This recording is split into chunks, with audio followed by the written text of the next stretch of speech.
Let's begin by coming into ourselves and into the moment, and just honoring this day and this space.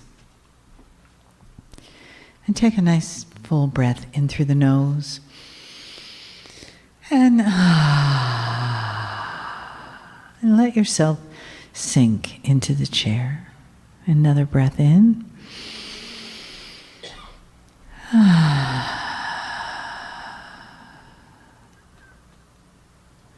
And feel your body softening and relaxing, tension just melting away.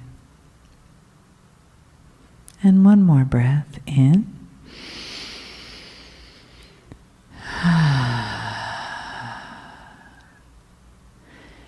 And if you turn your hands up on your lap for a moment, just let your palms be open. And let them mirror the receptivity of your heart and your mind. And you might envision a triangle between your third eye and your left and right palm. And then another triangle between your heart and your left and right palm. And one between your navel and your left and right palm. And so we make sacred geometry together in this moment.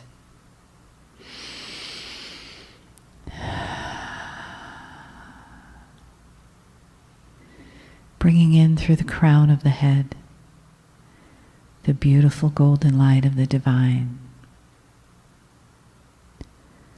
Inhale through the crown of the head. And exhale through the first, second, and third triangles into your feet, into the beautiful earth. And again, bringing in that golden light into the triangle of the heart. Bringing in the golden light into the triangle of the third eye, the pineal consciousness, the Christ consciousness. And inhaling again into the center of your body, the golden light. And just let the energy out through your feet into the beautiful Gaia that supports us, who we rest on, who we travel on, who we are born on, and where we die, where we leave this life for the next. And we are suspended in these pyramids of sacred golden geometry between heaven and earth.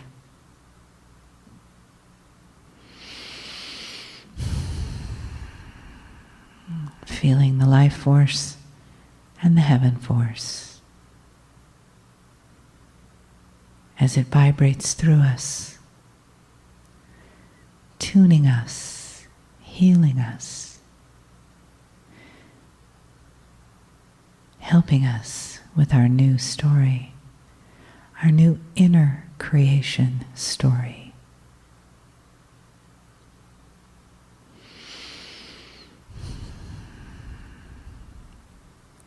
And we know that we are awakened as we make this connection. We are healed. We are suspended, as we have asked, between the Heavenly Father, the Earthly Mother. We are the molecules floating in the form of a human, dancing together on the strand of our DNA, echoing and vibrating change, enlightenment, connection to the greater God Self.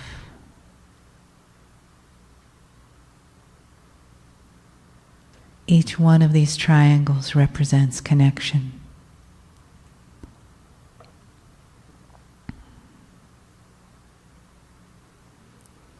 And they are given to you in this moment with special love from the All That Is, from the one I Am consciousness that we all share, that humanity shares, the point of connection between us all. The I Am always. I am perfect, I am whole, I am complete. I am God. The one is who I am.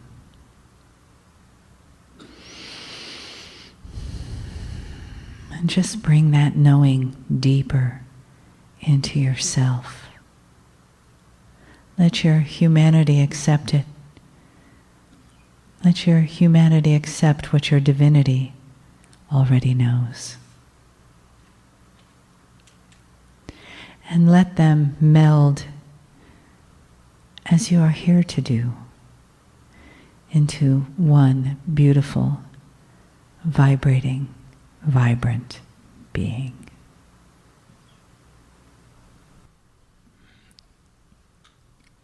Greetings, dear ones. I am Kryon of Magnetic Service. One of the questions that has been asked in the past, in the original days,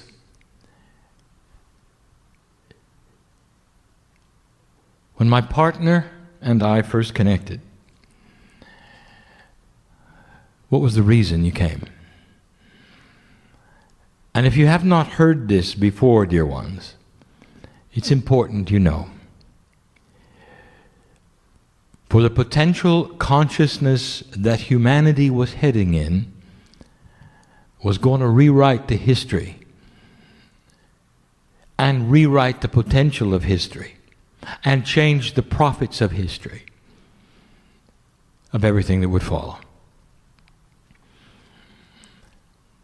Spirit, what you call God, is supposed to know everything.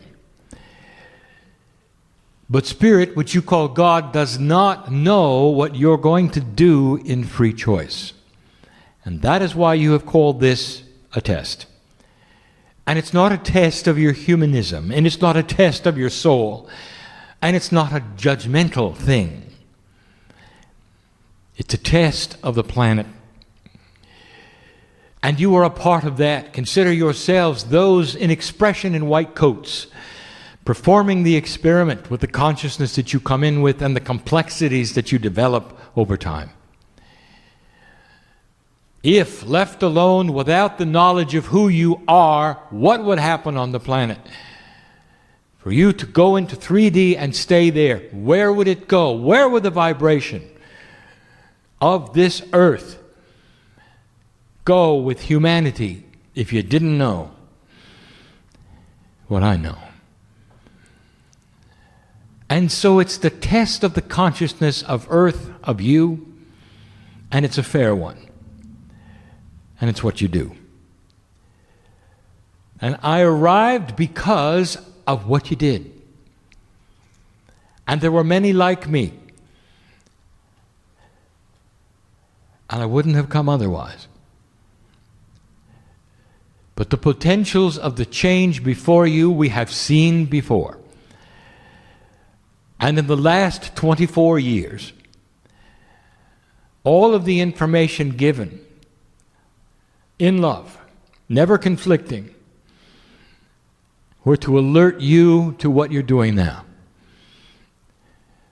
To help you to hold on to what you have.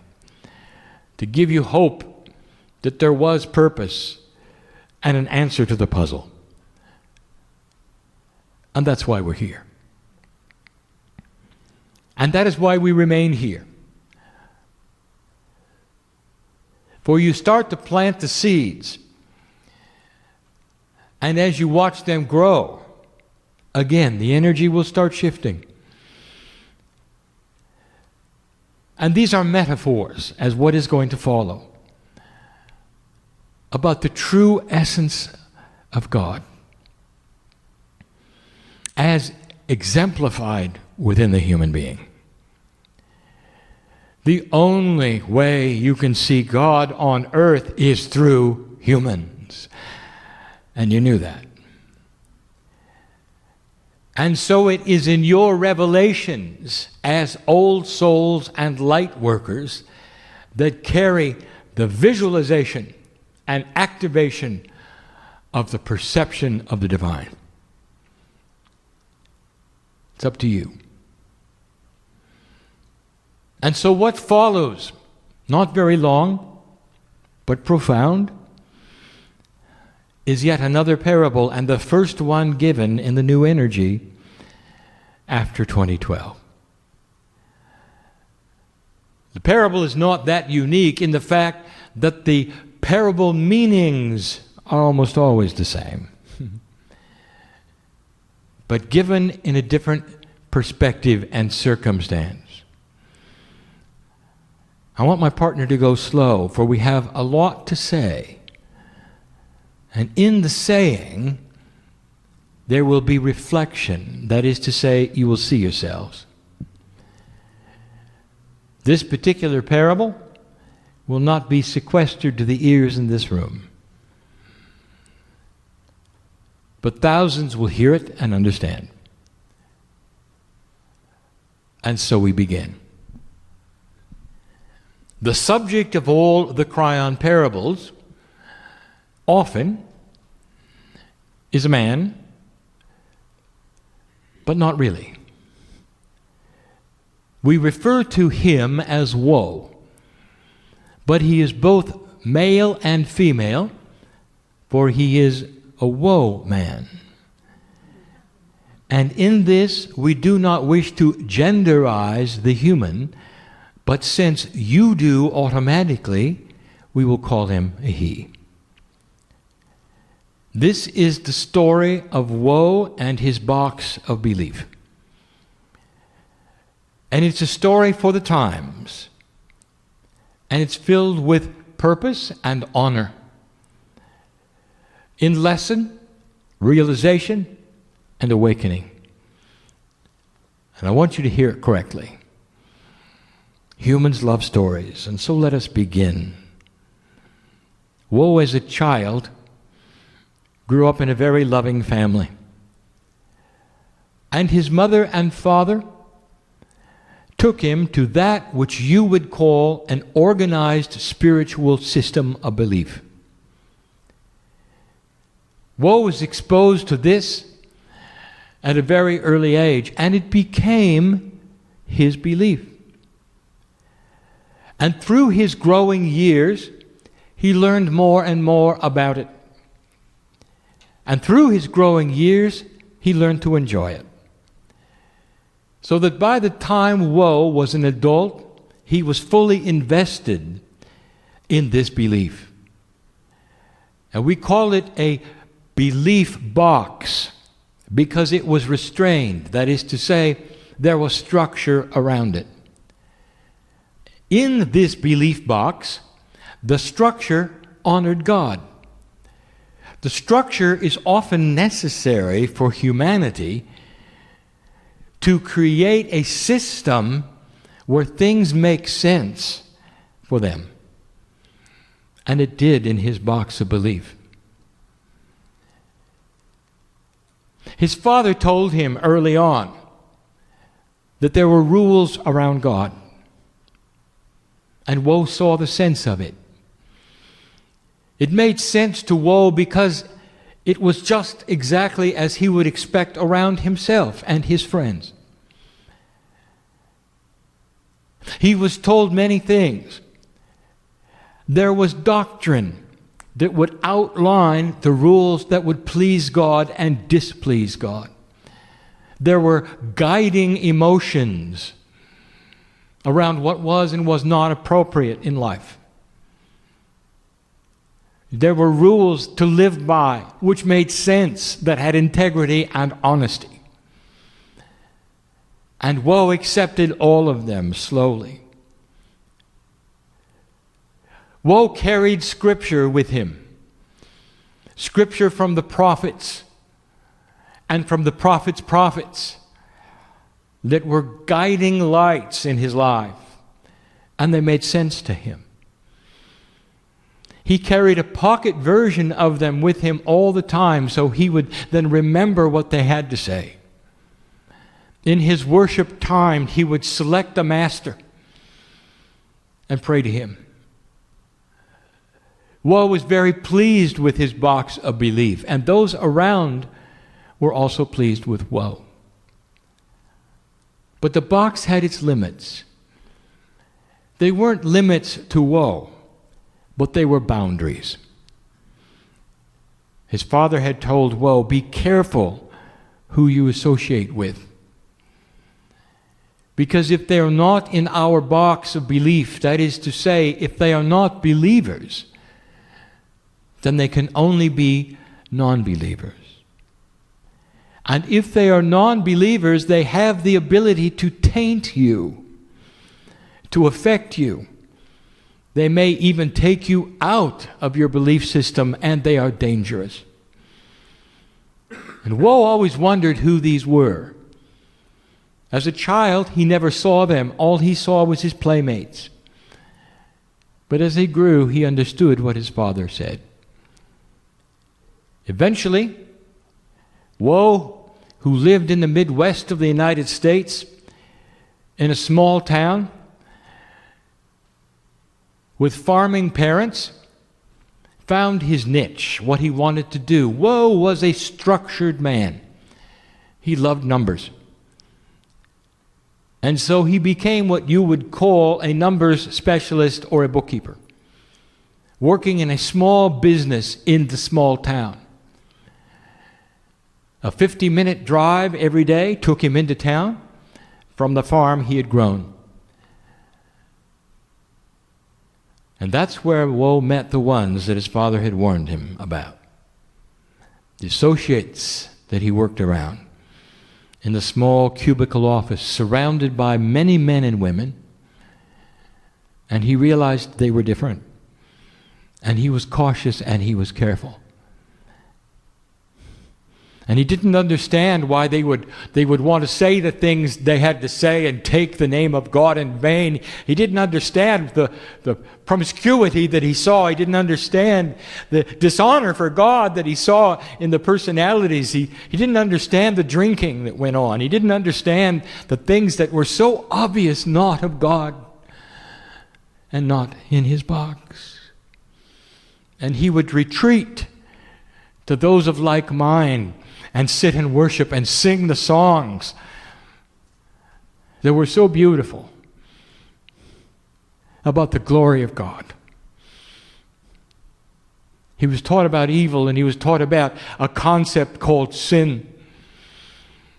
He was taught that those who did not believe in his box would not make it to meet the very God that he loved.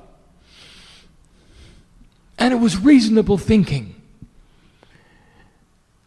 For those who would violate the rules of society, they don't make it either. They go to prison. It made sense to Woe all around him, the God that he worshiped, and he felt the love of God.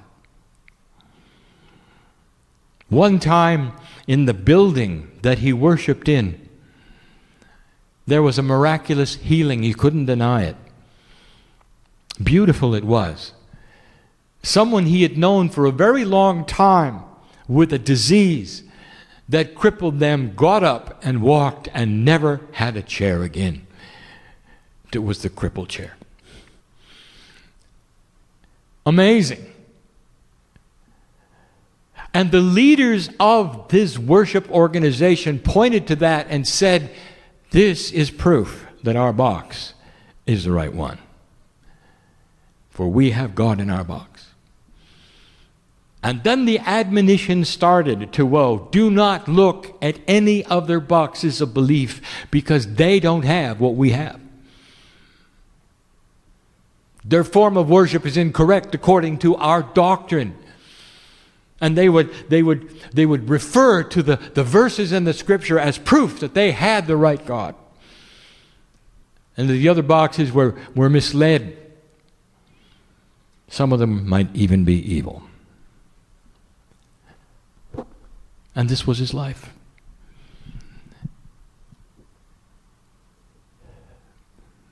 Woe was not unhappy with his life. Going to work was frustrating because of those around him who were non-believers. He did not associate with them. He did not wish to talk to them. And they knew it. And then it happened. How do I describe this to you in a way that you can understand, human being? So I'll give it to you as it occurred. About 3 p.m, when everybody was at their desk, and he was consumed with the numbers, they barely heard it coming. The tornado struck like a fast freight train. Without warning, it began to chew up the town. At the outskirts of town, they heard it.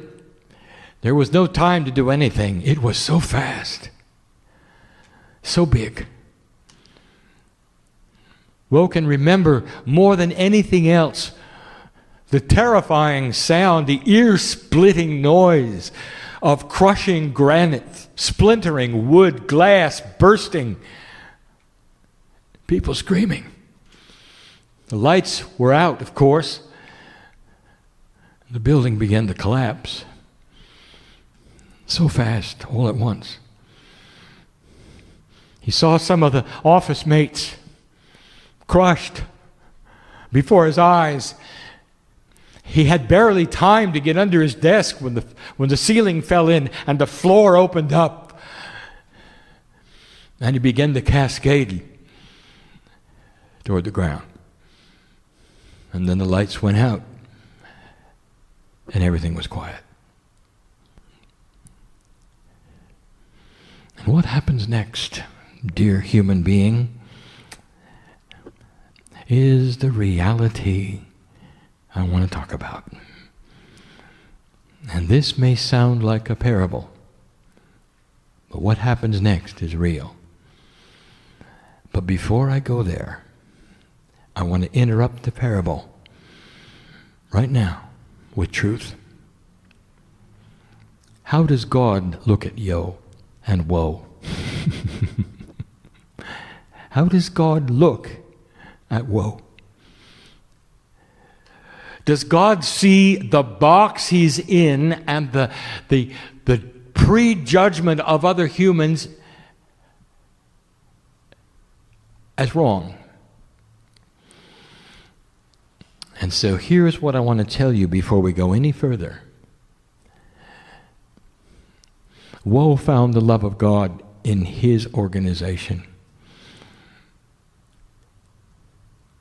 To the spirit that I come from, we see the mythological box that humanity has created around God, not as inappropriate, but as a structure that is needed many times to find the core inside. And so woe was not inappropriate and he was not wrong. He learned the way he learned. Blessed is the human who finds God in any way where they turn inward and see the beauty that is there to see. God does not see inappropriate worship. God does not see inappropriate behavior. God sees the human searching for the core. And so I want you all to hear this, anyone, to know that if you are in an organization where the core is the worship of the one God and the Spirit and the creative source, you're on the right track. And humans may disagree. And humans may say, well, you're doing it wrong. And humans may say, well, you're missing the point. Humans may say, you're not supposed to put God on a pedestal and bow. I want to tell you something. That is the beginning source of realization of who God is. And some of them being human beings, must walk before they can run. And it's part of the process. And I have a room of old souls who have walked many times, been part of this kind of thing many times, have gone into battle many times because of doctrine. And now they sit in the room wiser and mature because of it. And now they don't need a structure or a box. So I want you to understand, before we go to the next step in this story, that there is no judgment ever of the search for God. Everything went black except for the music. Woe began to hear music. How do I describe this? It wasn't music. That requires ears. And Woe had no ears at that moment, because where he was, he realized he wasn't alive, or wasn't alive as he knew he was alive. There was something odd going on. He was in a place, not a tunnel. It wasn't a cave. It was a path. A pathway that opened where all there was darkness around him, but he could hear the music. And the music wasn't really music. It was energy of sonority. And he recognized a piece and a part of it. And it came with an emotion, a feeling, a perception. It came with light. It was like all of the stars in the galaxy were singing a harmony, structures of sonority he had never heard, and yet he knew the tune. Singing in light. Oh, Woe had felt this before. Woe knew he was dead. What happens next, nobody knows.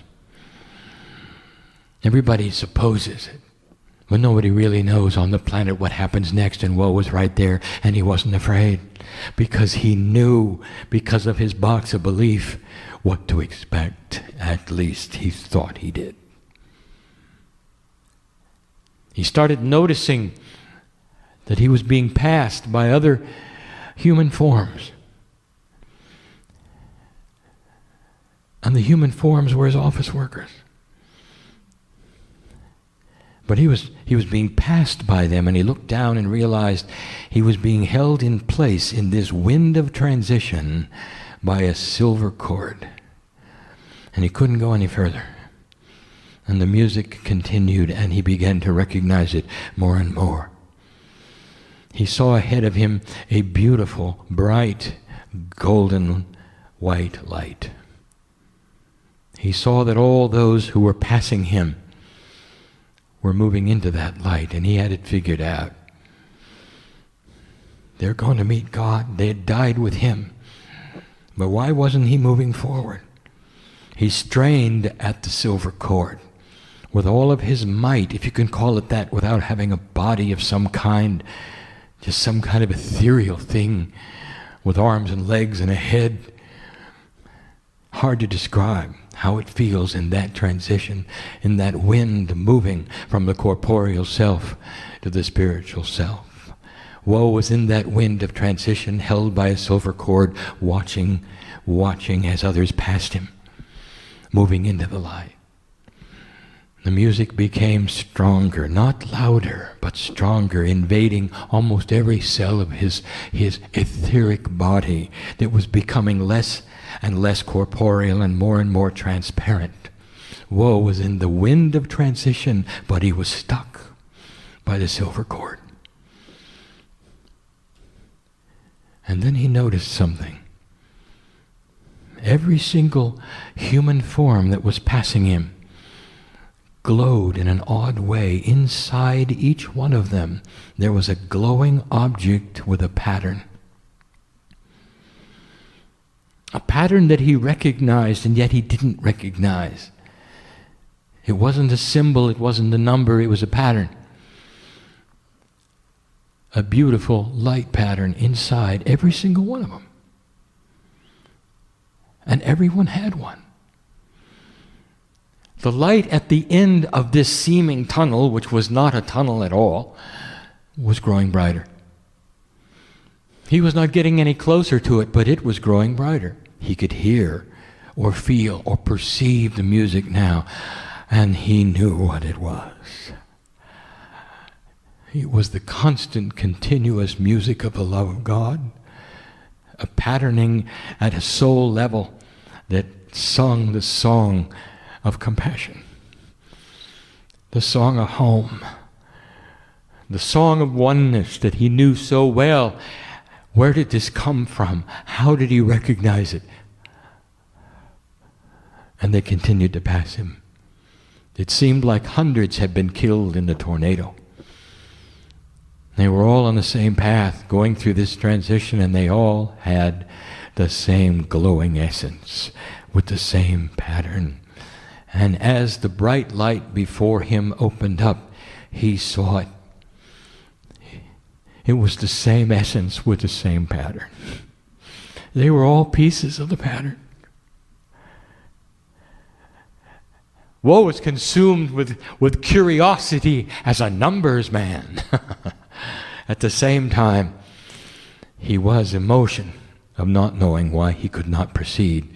He strained at the silver cord. He wanted to go forward and join the light. The music continued. Every single one of them. All those workers in his office, all going to the light, to the same place. And the light got bigger, and he got to see even more. And what he saw was a celebration of life. What he saw in that crack that he could see was a reunion. And there was joy. There was not judgment. There was joy. And it's not what he was taught. And it was beautiful. It didn't matter who it was. They were all collecting and moving past him, and he wanted so much to go forward, held by that tether, held by that tether. And he wondered, is this the way it's going to be? Is this some place where you're stuck between worlds? Why am I not moving forward or back? What is going on? But he wasn't frustrated because he was in the wind of love.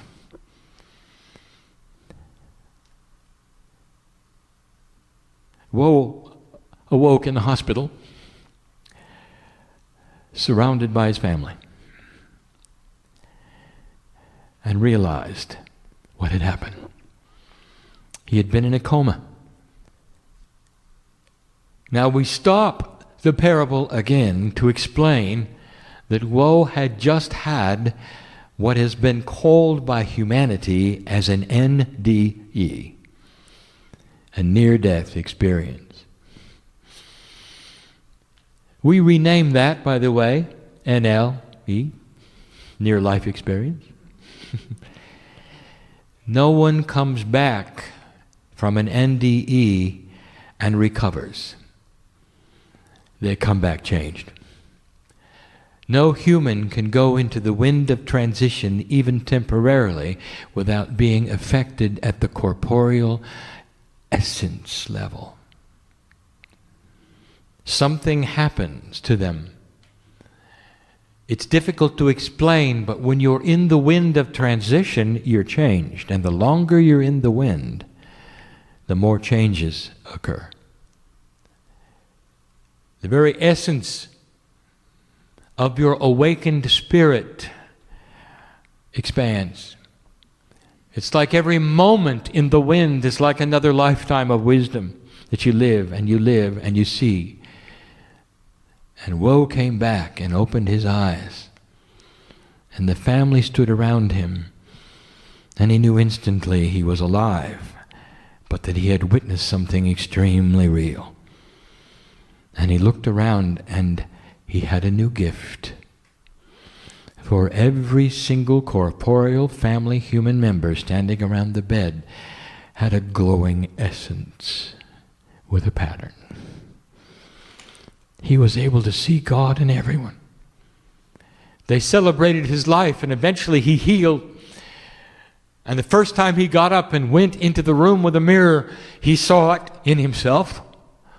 The glow was there, the pattern was there. He looked at the doctors, the nurses. He went out on the street, and they all had it. Now what happens next may surprise you. Woe could have done anything at this point because Woe had knowledge beyond his box of belief. In fact, it conflicted with his doctrine. It conflicted with an idea of a judgmental God. It conflicted with the rules. To confirm it, Woe did something he never told anybody about. When nobody knew where Woe was, Woe visited another box. He visited the one that his leadership had told him was the worst. And he went in and sat. And what he saw, he already knew. They all had the essence, they all had the glow, and they all had the pattern. And he didn't recognize the songs that they sang, but they were about the love of God. And in this place, he saw crutches that were hung in certain places to represent the healings that occurred in the box, and he knew what he was looking at. That human beings tend to sequester everything to themselves and never look around. And he was never told that the healings were in all the other boxes. He came back to his box, and this may shock you, but he never left. Because he had the wisdom that told him he didn't need to. He didn't need to upset anyone around him. He knew a truth that became his own. The love of God was the same, regardless of the doctrine. He sang the songs in another way. He heard the music in another way. And those around Woe saw God in him in another way. Because of the experience that he had had, he was able to share with him the beauty of what it was like to transition to the other side, to give them hope so that there would be no sting of death. He never told them the whole story. He didn't have to. There was no reason to. Because they were all seekers and searchers. When Woe was in the wind of transition, he had heard a voice. And he'll never forget it. And the voice spoke to him with his name as he was struggling against the silver cord. And the voice said, Woe, when it's time, you'll be here too.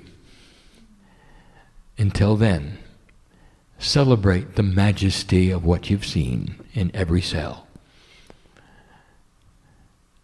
Because God is in you.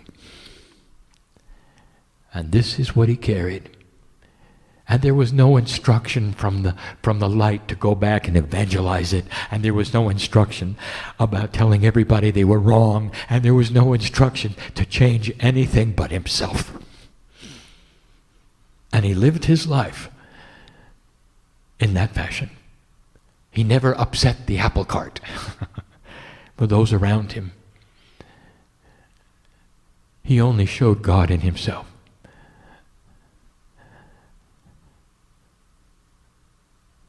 And that was good enough for Woe.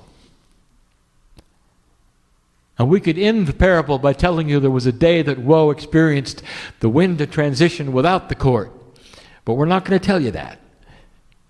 Because we want to leave Woe with you, alive and working in a society like you have to work. As an example of the God inside, of the patience and the wisdom and the benevolence and the compassion that this human had for everyone around him, regardless of the doctrine of the box. Because that's what we are looking at with you. It's a parable for the new age. where you will capture the essence inside you and see it in others like Woe did. Woe's gift is yours. See God in others first, and see their personality second. And you will have more tolerance because of it. Because you're so different. Given in love this day. And so it is.